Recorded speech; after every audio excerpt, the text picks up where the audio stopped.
When we look up into the night sky, we imagine infinity, distant stars, ancient galaxies, the vastness of space. But just beyond our atmosphere, circling silently above the Earth, is a different kind of sky. Not ancient, not natural, but artificial, a graveyard of our own making. Thousands of satellites, once cutting edge, once vital, now drift through space without purpose. Dead machines orbiting endlessly, forgotten by most, dangerous to all.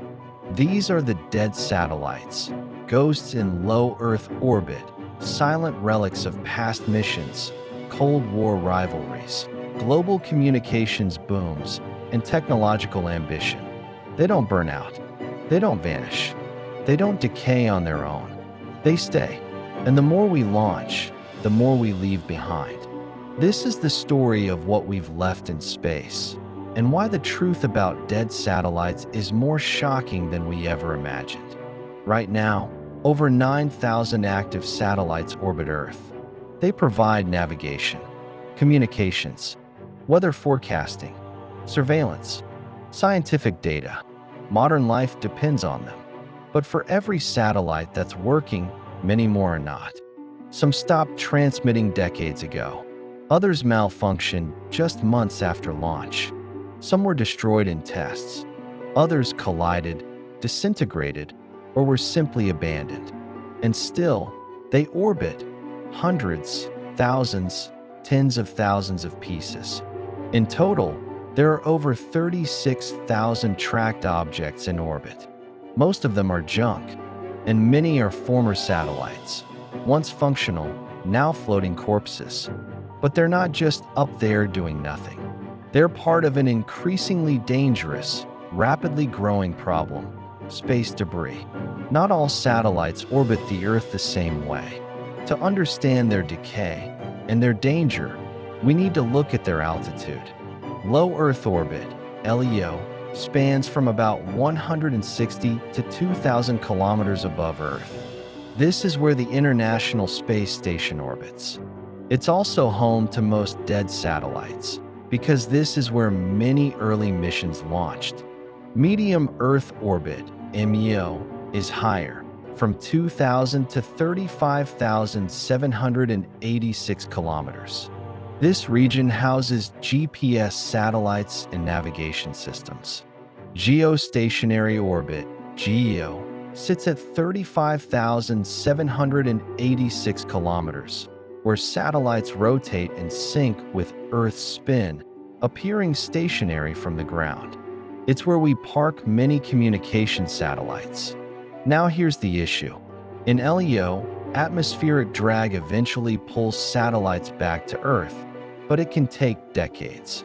In MEO and GEO, satellites can remain for centuries, even millennia, which means every broken, abandoned satellite we've ever launched, unless it's actively deorbited, it's still up there. A dead satellite might seem harmless, just a floating hunk of metal. But in orbit, even a screw or a paint chip can be deadly. Objects in LEO travel at around 28,000 kilometers per hour, nearly 10 times the speed of a bullet.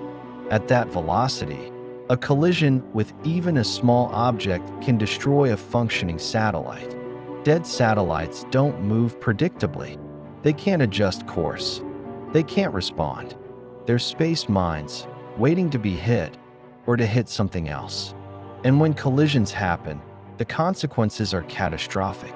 In 2009, a dead Russian satellite, Cosmos 2251, collided with a functioning U.S. satellite, Iridium-33.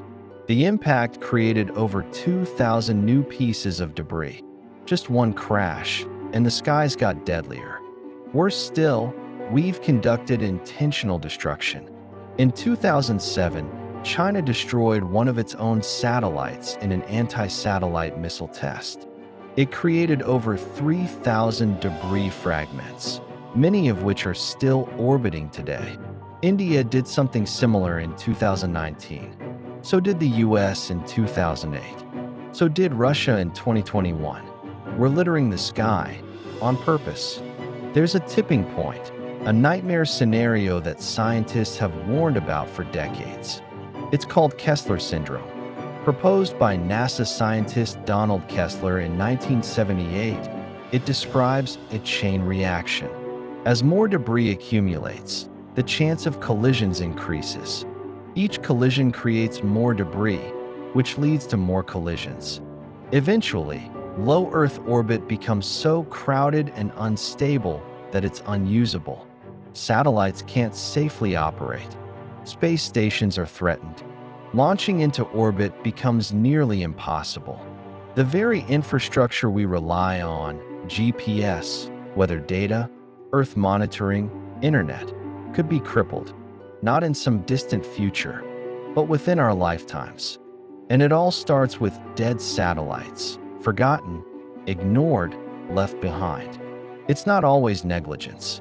In some cases, satellites simply run out of fuel, or suffer malfunctions, or are too old to communicate.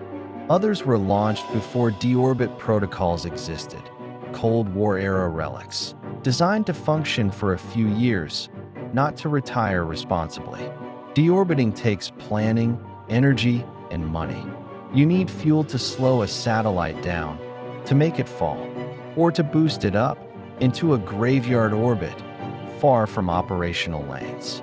But many satellites weren't built with that in mind, especially older ones. They weren't expected to become hazards. But in hindsight, every dead satellite becomes a long-term liability, and we're now surrounded by decades of those liabilities. There is hope.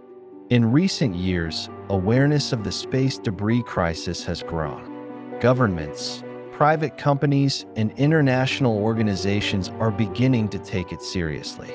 Today, many new satellites are designed with end-of-life plans, fuel reserves for deorbiting, or systems to push themselves into graveyard orbits. Some startups are working on active debris removal, using robotic arms, nets, harpoons, even lasers to remove dead satellites from orbit.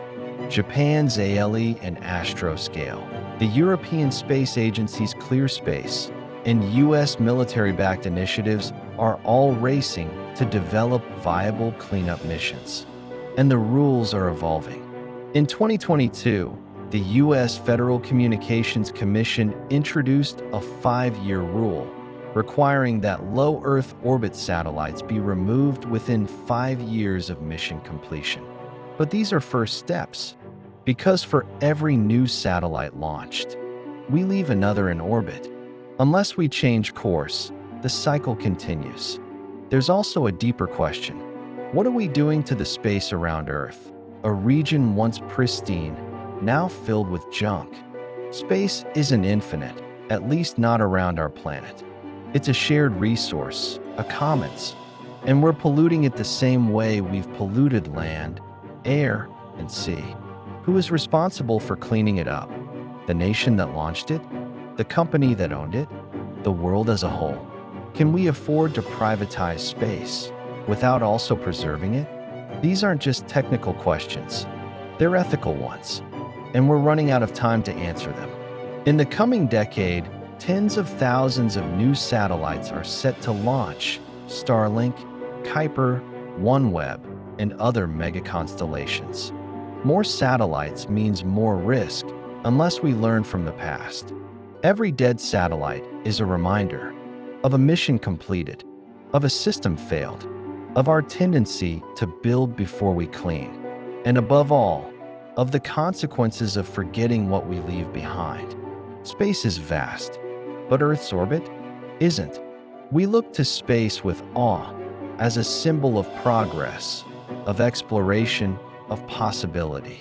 But if we're not careful, that future could be choked by our own history, by the thousands of silent machines we've left circling our planet.